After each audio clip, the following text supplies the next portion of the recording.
Sister Cora Lane released his shirt and stepped back so quickly she nearly stumbled.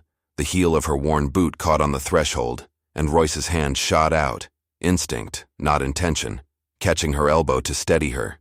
The touch lasted less than a heartbeat, but it burned through the fabric of her habit like a brand. She pulled away, tucking both hands inside her sleeves where they couldn't betray her again, where he couldn't see them shaking. "Forgive me."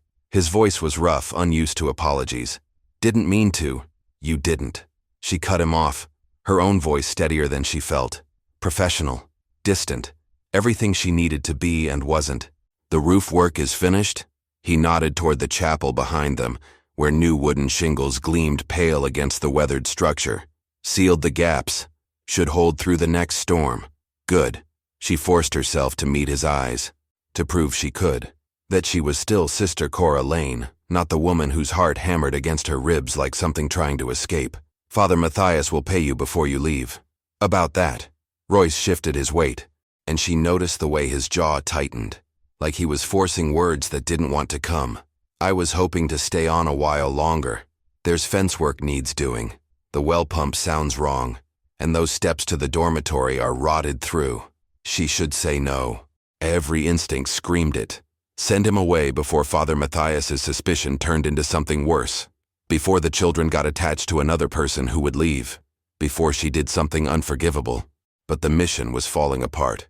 3 years of trying to hold it together with prayer and stubbornness, and it was still crumbling faster than she could repair it. The orphans deserved better than leaking roofs and broken steps. And there was something else. Something in the way he'd arrived 2 weeks ago, leading a horse with an empty saddle and eyes that held too many ghosts. He was running from something. She recognized that look. She saw it in her mirror every morning. 1 month. The words left her mouth before wisdom could stop them. "Father Matthias decides your wage. You sleep in the barn. You stay away from the children unless I'm present." "Understood." "And Mr. Barrett?" She made herself say it, though her throat felt tight. "What happened just now? At the door. That doesn't happen again." His gray eyes held hers for a moment too long. "Which part?" The question hung between them like smoke. Which part? The touching or the trembling? The nearness, or the fact that neither of them had wanted to step away? Before she could answer, a child's scream shattered the tension. Cora's head snapped toward the sound. Near the well, little Sarah stood frozen, pointing at something beyond the mission's low wall. Even from this distance, Cora could see the terror on the girl's face. Royce was already moving, his hand dropping to the revolver at his hip with the fluid ease of a man who'd drawn it too many times. That scared her almost as much as Sarah's scream. She gathered her skirts and ran, her habit tangling around her legs. By the time she reached the well, Royce stood between Sarah and whatever had frightened her. His body angled like a shield, his weapon half drawn. "Stay back." His voice had changed. Harder, colder. This was the man he'd been before he came here. The man he was trying not to be. Cora looked past him and felt her blood turn to ice water. 3 riders sat motionless on the ridge beyond the mission wall, dark shapes against the bright sky.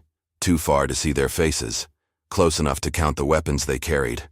One of them raised his hand. Not in greeting, in recognition. They'd found him. Whatever Royce Barrett was running from had finally caught up, and now it was here, watching them from the ridge, with the mission and everyone in it, trapped between a man's past and 3 guns that glinted in the midday sun. The 3 riders didn't move, didn't advance. They just sat there on the ridge like vultures waiting for something to die. Royce's hand remained on his weapon, his breathing controlled in a way that told Cora he'd done this before. Waited for violence, prepared for it. "Get the children inside." His voice was low, steady. "Lock the doors. Don't come out until I tell you." She wanted to obey. Every rational part of her screamed to grab Sarah and run. But she'd spent 3 years learning to recognize danger, and something about this felt wrong. Not random violence. Something personal. "Who are they?" She kept her voice quiet, aware of Sarah trembling beside her. "No one you want to know." "That's not an answer." His jaw clenched. For a moment she thought he wouldn't respond. Then, "Men I used to work with. Before. That word carried the weight of everything he wasn't saying. Before he came here seeking redemption. Before he decided to stop being whatever he'd been. "What do they want?" "Me." The simplicity of it made her stomach drop. Not the mission. Not the children. Him. And he was standing here, a loaded weapon and a past full of violence, with 3 men on that ridge who wanted him badly enough to track him to the middle of nowhere. She reached down and took Sarah's hand. "Go inside, sweetheart. Find the other children. Tell them it's time for afternoon prayers." Sarah didn't move, her wide eyes fixed on the riders. "Sarah," Cora's voice sharpened. "Now." The girl ran, her small feet kicking up dust as she disappeared into the mission building. Within seconds, Cora heard Father Matthias's voice, sharp with alarm, gathering the children. Now it was just her and Royce, standing in the open with 3 sets of eyes watching from the ridge. "You should go inside too." Royce still hadn't looked at her, his attention locked on the riders. "This is my mission, my responsibility. This isn't your fight." The moment they rode onto mission land, it became my fight. She straightened her spine, calling on every ounce of authority she'd learned to project. "So I'll ask you again. What do they want?" A long pause. Then quietly, "They want payment for a debt they think I owe. Do you owe them?" His laugh was bitter, empty of humor. "Depends on who you ask." One of the riders moved, his horse taking a few steps forward. The other 2 followed, slow, deliberate, like they had all the time in the world. Royce's hand tightened on his weapon. "Sister, I'm asking you nicely. Get inside." "And I'm telling you," she started, but movement from the mission door cut her off. Father Matthias emerged, his face flushed with anger and fear. He was a small man, thin and gray, but he carried himself with the rigid authority of someone used to being obeyed. Behind him, pressed against the doorframe, a dozen small faces watched with terrified eyes. "Mr. Barrett," Father Matthias's voice shook despite his attempt at control. "I believe it's time you collected your wages and left. Immediately." "Father, wait," Cora began. "Sister Lane, this is not a discussion." The priest's eyes were hard. "This man has brought trouble to our door. He leaves. Now." The riders were closer now, close enough that Cora could make out details. 3 men, rough-faced and dust-covered, bristling with weapons. The one in front wore a smile that made her skin crawl. "Too late for that, Father." Royce's voice held a resignation that frightened her more than his earlier tension. "They're not here for conversation." The lead rider reined his horse to a stop just outside the mission wall. His smile widened, showing teeth that had seen too many bar fights. "Royce Barrett." His voice carried across the space between them like a threat. "Been a long time." "Not long enough, Dalton. We got unfinished business. You and me." Dalton's eyes flicked to Cora, lingering in a way that made her skin crawl. "Nice place you found yourself here. Be a shame if something happened to it." Royce's weapon cleared leather so fast Cora barely saw it move. But Dalton's was already drawn, pointed not at Royce, but at the mission door, at the children watching from the shadows. "That's what I thought," Dalton said softly. Time stopped. 3 guns. A dozen children. Royce's weapon trained on Dalton, but Dalton's aimed at innocence itself. "Lower it, Royce." Dalton's voice was casual, like they were discussing weather. "Or I start with the little ones." Father Matthias made a sound, half prayer, half sob. He moved toward the children, arms spreading wide as if his body could shield them all. "This doesn't involve them." Royce's hand was steady, but Cora heard something in his voice she hadn't before. Not fear, desperation. "Everything involves everyone now." Dalton shifted in his saddle, his weapon never wavering. "You made it that way when you took what was ours. I took nothing that belonged to you. That's not how we see it." One of the other riders spoke now, a man with a scarred face and dead eyes. 3 months of work, 3 months of planning. Then you just walk away with the take?" Cora's mind raced, piecing together fragments. Work, planning, take. Whatever Royce had been before, it wasn't honest labor. "I didn't walk away with anything." Royce's voice was hard. "I walked away because what you were planning wasn't right." Dalton laughed. "Right? Since when did you grow a conscience?" "Since I realized some lines shouldn't be crossed." "Lines?" Dalton spat into the dust. "You want to talk about lines? You owe us our share. $1,500. You don't got that. We'll take it in other ways." His eyes crawled over the mission buildings, over Cora. She felt his gaze like oil on her skin. "There's nothing here worth taking," she said, stepping forward before wisdom could stop her. "This is a house of worship. These children are orphans. We have no money." "Sister, don't," Royce started, but she ignored him. Whatever business you have with Mr. Barrett is between you and him. She forced her voice to stay level. These children have suffered enough. Leave them out of your disputes. Dalton studied her, and something shifted in his expression. Interest. Calculation. You got spirit, I like that. He tilted his head. Tell you what, your man here gives us what we're owed. We ride out. Nobody gets hurt. He's not my man. No. Dalton's smile widened. Then why you standing between him and my gun? She hadn't realized she'd moved, but she stood now in the space between Royce and Dalton's weapon, her habit pressed against Royce's arm. Sister, move. Royce's voice was low, urgent. She didn't. I'm offering you a solution, Cora said, meeting Dalton's eyes with every ounce of courage she didn't feel. Mr. Barrett works here. His wages belong to the mission. If he owes you money, we can arrange. $1,500? Dalton cut her off. This place don't see that kind of money in 5 years. He was right. The mission survived on donations that barely covered food. Father Matthias's distant relatives sent what they could. It was never enough. Then what do you want? Her voice came out steadier than her hands felt. Dalton's eyes moved past her to Royce. I want him to remember what happens when you cross men like us. I want him to carry that for the rest of his life. He paused. However long that is. The other two riders spread out, flanking them. A well-practiced movement. These men had done this before, many times.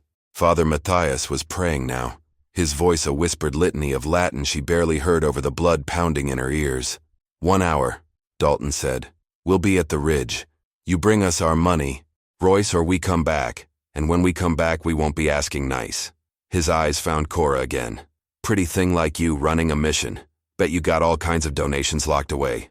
Church silver. Maybe some gold candlesticks. We have nothing.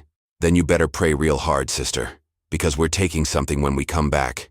Money, valuables, or blood. He pulled his horse around. 1 hour.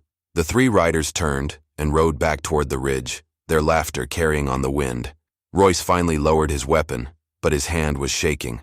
The mission's small office smelled of dust and old paper. Father Matthias paced behind his desk, his face twisted with rage and fear. The children were locked in the dormitory with Sister Agnes, the elderly nun who helped with cooking.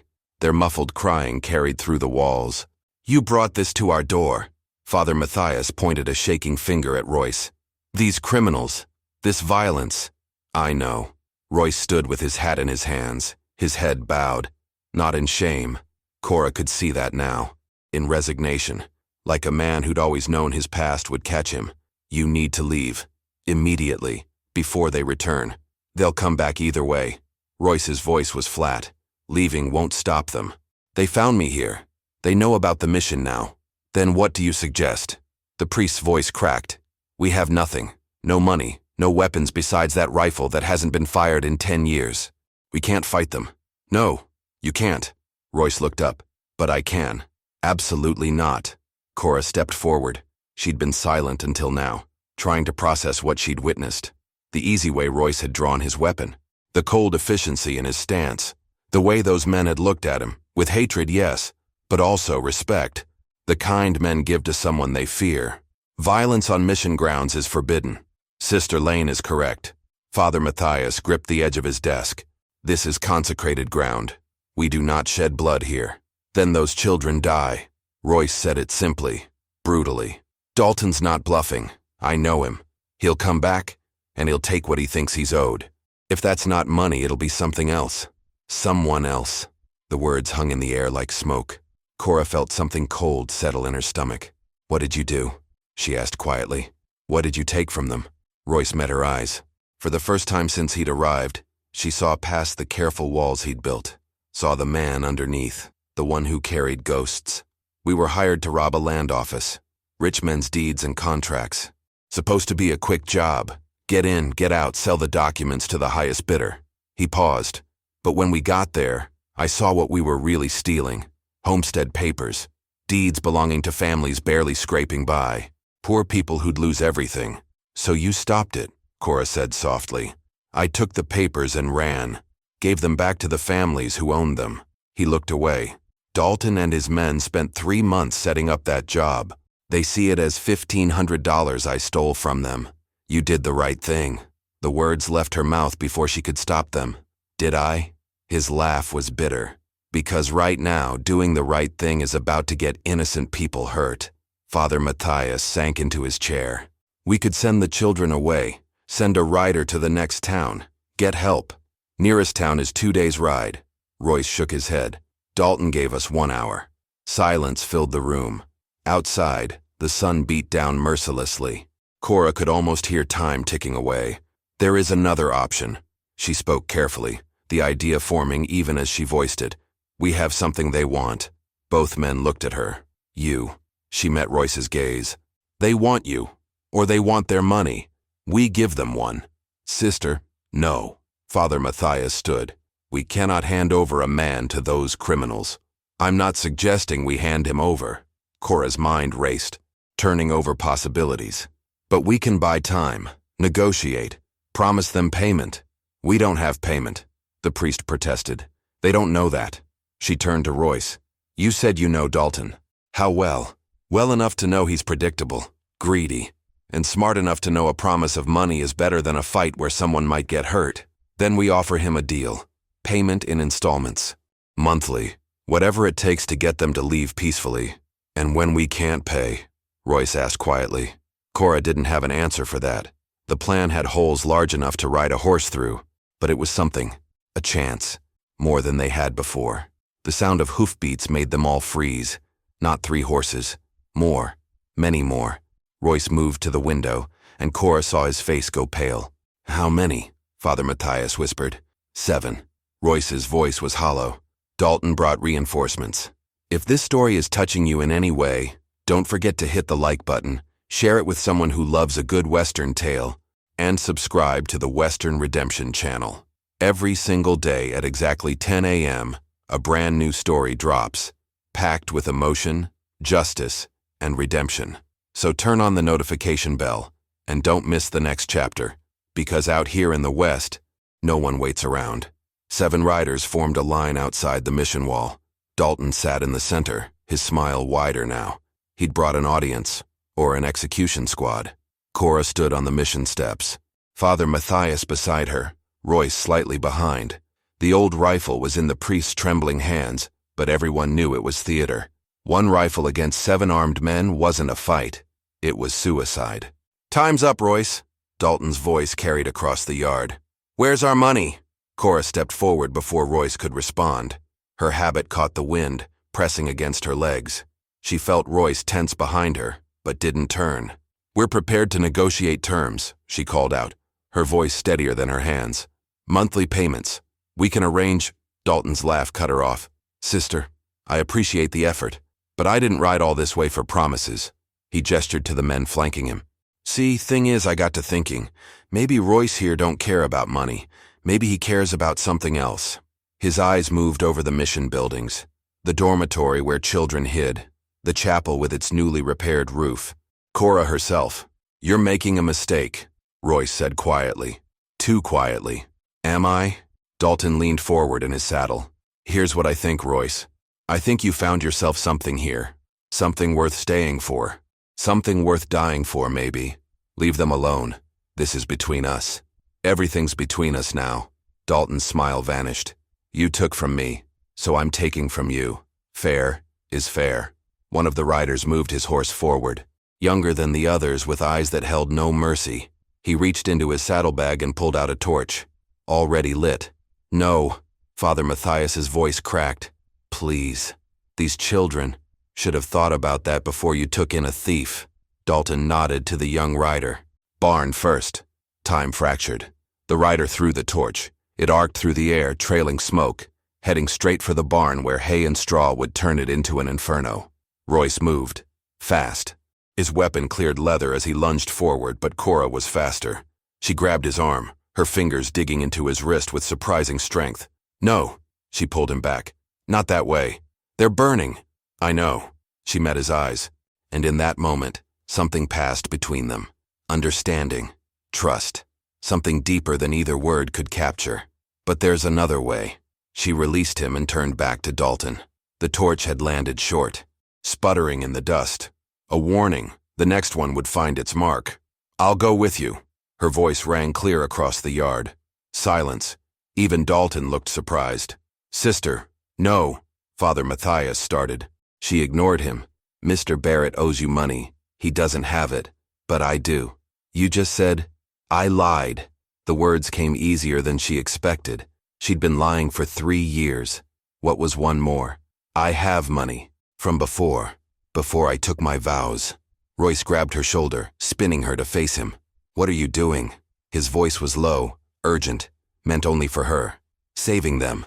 She glanced toward the dormitory, toward the children. Isn't that what you tried to do, when you took those papers? This is different. It's exactly the same. She pulled away from his grip. You made a choice. Now I'm making mine. She turned back to Dalton. I have $1,500, hidden. It was my husband's, my son's inheritance. The lies flowed like water now. I kept it when I came here, for emergencies. Dalton studied her, his eyes calculating. Why would a nun keep money hidden? Because I was a widow before I was a nun. Because I lost everything and I wasn't ready to lose the last piece of them too. She let real emotion bleed into her voice. Real pain, not from the fictional husband and son, but from the truth beneath the lies. You want money? I'll take you to it. But you leave this place standing. You leave these people alone. Sister Lane. You can't. Father Matthias's voice broke. I can, and I will. She descended the steps, her habit trailing in the dust. Do we have an agreement? Dalton's smile returned slowly. Bring it here. The money. You got 5 minutes. It's not here. It's hidden. 2 miles from here. An old homestead. Another lie. But it bought time. Time to think. Time to plan. Time for something other than watching children burn. Dalton considered this, then nodded. You ride with us. Show us. But if this is a trick, it's not. Then mount up, sister. Let's go see this fortune you've been hiding. Royce caught her arm before she reached Dalton's horse. His grip was firm but not painful, desperate but controlled. There is no money. His voice was barely a whisper. There is no hidden fortune. I know. She met his eyes, and something in her gaze made him release her. But they don't. They'll figure it out. And when they do, by then we'll be away from the children. Away from here. She glanced past him to where Father Matthias stood frozen, clutching that useless rifle. That's all that matters. Sister Lane. Dalton's voice carried impatience now. Time's wasting. She started to turn, but Royce's hand found hers. Not gripping, just touching. His calloused palm against her fingers. Warm and rough and real. I'll come with you. His words were low enough that only she could hear. I'll tell them the truth. That you're lying. That... No. She squeezed his hand once, then let go. You stay here. Protect them. That's what you wanted when you came here, isn't it? A chance to be something other than what you were. His jaw clenched. She could see the war behind his eyes. Every instinct telling him to fight, to protect, to stop her from walking into danger. But she was already walking, already climbing onto the horse Dalton indicated, sitting behind one of his men. The rider smelled of whiskey and sweat and violence. Sister Lane! Father Matthias found his voice finally. This is madness. You cannot... Father, please. She looked back at the mission, at the children's faces pressed against the dormitory window, at Royce standing rigid in the yard, his hands clenched into fists. Pray for us. Dalton wheeled his horse around. 2 miles, you said? Yes. East. There's an old homestead. Burned out but the cellars intact. Another lie. But she'd lived in this territory for 3 years. She knew every homestead within 10 miles. She knew which ones were abandoned, which ones had cellars, which ones might buy her enough time to think of something beyond this moment. The riders moved out, taking her with them. She didn't look back. Couldn't. If she saw Royce's face one more time, she might lose the courage to do what needed doing. They rode in silence for several minutes. The mission grew smaller behind them, a collection of weathered buildings against the harsh landscape, beautiful in its simplicity, worth saving. So tell me, sister. Dalton rode beside the horse she shared. This husband of yours, this son, how'd they die? Her throat tightened, not because the lie hurt, but because the truth beneath it did. Does it matter? Makes conversation. Long ride ahead. She almost laughed. Bandits making small talk while kidnapping a nun. The absurdity of it would have been funny if she weren't so terrified. They died. She kept her voice flat. That's all you need to know. Fair enough. Dalton pulled out a canteen, took a long drink.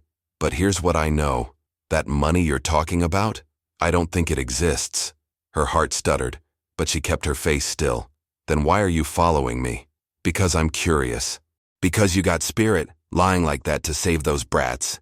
And because whether the money's real or not, Royce Barrett cares about you. That's worth something. He said it casually, like it was obvious. Like everyone could see what she'd been trying to hide even from herself. You're wrong. Am I? Dalton's smile was knowing. The way he looked at you. The way you stood between him and my gun. That ain't nothing.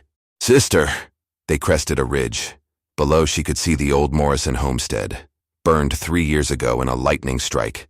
Abandoned since. The stone cellar would still be there, hidden under charred timbers. There, she pointed.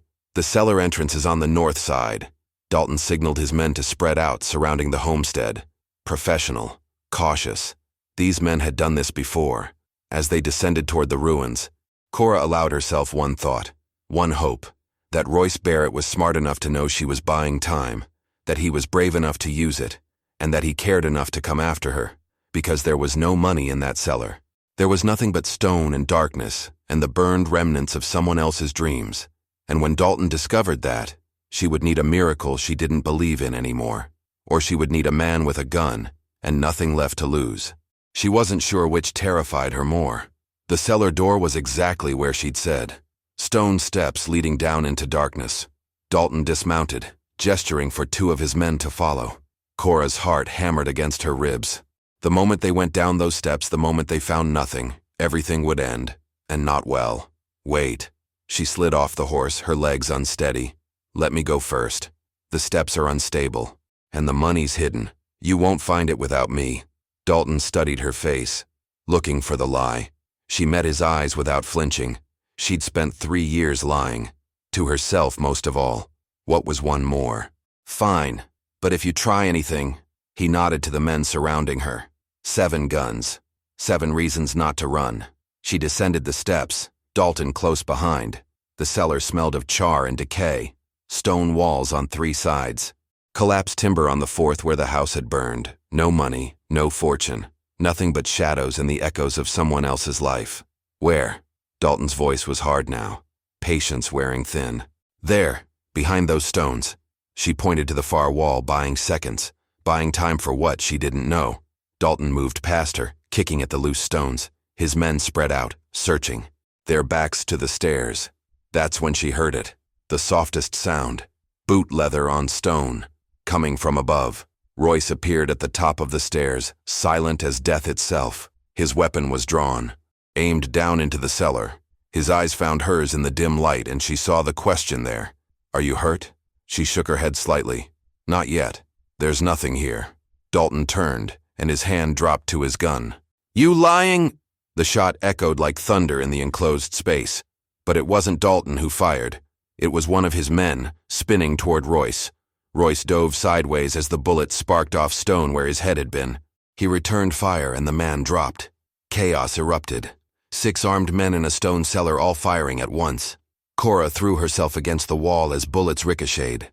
Dalton lunged for her, his hand closing on her arm, yanking her in front of him as a shield. Hold! His voice cut through the gunfire. Hold or the sister dies! The shooting stopped. Dust and gun smoke filled the air. One of Dalton's men lay dead. Another clutched a bleeding shoulder. Royce stood at the top of the stairs, his weapon trained on Dalton. But Dalton had his own weapon pressed against Cora's temple. Drop it, Barrett, or I paint these walls with her. Royce's hand didn't waver. His eyes were cold, calculating. She'd seen that look before. On men who'd killed, men who would kill again. You shoot her, you're dead a second later. Royce's voice was flat. Is that trade worth it to you? Maybe. Dalton's grip tightened on her arm. But here's what I think. I think she's worth more to you than $1,500. I think she's worth more than anything. He wasn't wrong. Cora could see it in Royce's face, in the way his jaw clenched, in the slight tremor in his hand that had nothing to do with fear and everything to do with the choice in front of him. Let her go. Royce took a step down. Take me instead. No. Cora found her voice. Royce, don't. Shut up. Dalton's weapon pressed harder. Both of you. Here's how this works. Barrett, you drop that gun. You let us walk out of here. And maybe, just maybe, I let the sister live. And if I don't, then she dies. And I'll still walk out of here because you'll be too busy holding her corpse to stop me. The calculation in Royce's eyes shifted. Cora saw the moment he decided, saw his finger relax on the trigger. Don't. She met his gaze. Whatever you're thinking, don't. But she knew what he was thinking. The same thing she'd thought when she volunteered to come here. That some things were worth dying for. Some people were worth saving. And she also knew, with sudden terrible clarity, that she couldn't let him make that choice. Couldn't let him sacrifice himself the way she'd been ready to. So she did the only thing she could think of. She went limp in Dalton's grip, dead weight, dropping straight down. His weapon swung up, tracking her fall. Royce fired. The bullet took Dalton in the shoulder, spinning him backward. His weapon discharged. The shot going wide, embedding in the ceiling. Then everything happened at once. Royce was down the stairs. Dalton's remaining men scattered, 2 running for the exit, 1 staying to fight. More gunfire. More chaos. Cora scrambled backward, away from the violence, her habit tangling around her legs. She saw Royce grappling with one of the men, saw them fall, saw the flash of steel as a knife appeared. She grabbed a rock from the floor, heavy, jagged. Her hands shook, but her purpose didn't. The man raised his knife above Royce. Cora brought the rock down on the back of his skull. The man collapsed. Royce shoved the body aside, his eyes finding Cora immediately. She stood frozen, the rock still in her hand, staring at what she'd done. It's over. He took the rock gently from her grip. It's over. But it wasn't. Not quite. Dalton was crawling toward the stairs, leaving a trail of blood, his weapon lost in the chaos. Royce picked it up, checked it. Empty. Go. Royce's voice was tired. Take your men and go. I see you again. I finish this. Dalton looked up, his face twisted with pain and rage. This isn't over, Barrett. Yes, it is. Royce helped him to his feet, not gently. You came for money. You got nothing. You came for revenge. You nearly died. Walk away while you still can. For a moment, Dalton looked like he might argue. Then his eyes flicked to the bodies of his men. To Cora, still standing with blood on her hands. To Royce, who'd proven he'd burn down the world before letting harm come to what he cared about. This was a mistake. Dalton stumbled up the stairs. Coming here. All of it. They watched him go, heard him calling to his remaining men, heard horses riding away into the distance, then silence, heavy and complete. Cora sank to the floor, her legs finally giving out. Royce knelt beside her, his hands hovering but not touching, like he was afraid she might break. You came. Her voice sounded strange to her own ears, distant. Did you think I wouldn't? I hoped you wouldn't. I hoped you'd stay with the children. Keep them safe. Father Matthias is with them. They're locked in the dormitory with enough provisions for days. He reached out slowly, giving her time to pull away. When she didn't, his hand covered hers. I couldn't let you do this alone. I've been alone for 3 years. The words came unbidden. Since Thomas and Michael died. There it was. The truth she'd never spoken. The names she'd buried with her vows. Your husband. Your son. Royce said it gently. Not a question. Bandits. She stared at her hands. At the blood. We were traveling. Just the 3 of us. They wanted our wagon, our horses. Thomas tried to fight. They shot him. Michael was 4. He tried to run. She couldn't finish. Didn't need to. Royce's hand tightened on hers. I survived. I don't know why. They left me alive. Maybe they thought grief would be worse than dying. She looked up at him. They were right. For a long time, they were right. The mission was supposed to save me. The vows, the devotion. I thought if I gave everything to something bigger, I could forget. Her laugh was bitter. But you can't forget. You just learn to carry it. I know. His voice held his own ghosts. I've been carrying my share too. They sat in the ruined cellar, surrounded by the aftermath of violence, holding on to each other like drowning people finding solid ground. I'm leaving. She said it suddenly. The mission, the vows, all of it. Sister, Cora, she corrected. Just Cora. I was never meant to be a nun. I was running, hiding, using faith as a shield because I was too afraid to face the world. And now I'm tired of being afraid. She met his eyes. I'm tired of pretending I don't feel things I feel, that I don't want things I want. He understood. She could see it in his face. Cora, I know what you're going to say, that I'm making a mistake, that I should think about it, that... He kissed her. Not gentle, not careful, desperate and real and honest in a way nothing else had been. When they broke apart, both breathing hard, he rested his forehead against hers. I was going to say that I love you. His voice was rough, and that if you want to leave, we leave together. 6 weeks later, a new priest arrived at the mission. Father Matthias, older and grayer, handed over responsibility with relief. The children were safe, the buildings repaired. Donations had increased after word spread about the nun who'd saved them all. That nun was gone. Cora Lane had shed her habit like a skin that never fit, trading it for simple dresses and a life she'd thought she'd lost forever. She and Royce built a house on land 2 miles from the mission, close enough to visit the children, far enough to be their own.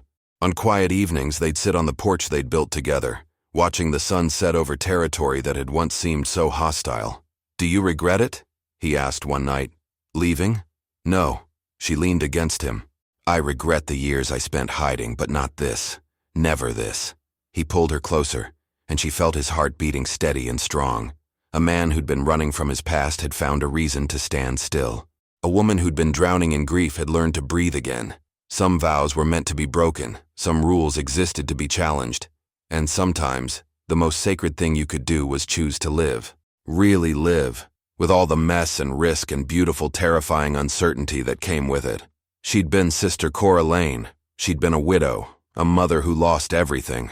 Now she was just Cora, and that was enough. If you enjoyed this story, click the video on your screen now to watch another unforgettable tale from the frontier, where courage and destiny collide in unexpected ways. Don't forget to subscribe and consider leaving a super chat to help us keep bringing you more stories like these. Your support means everything to us.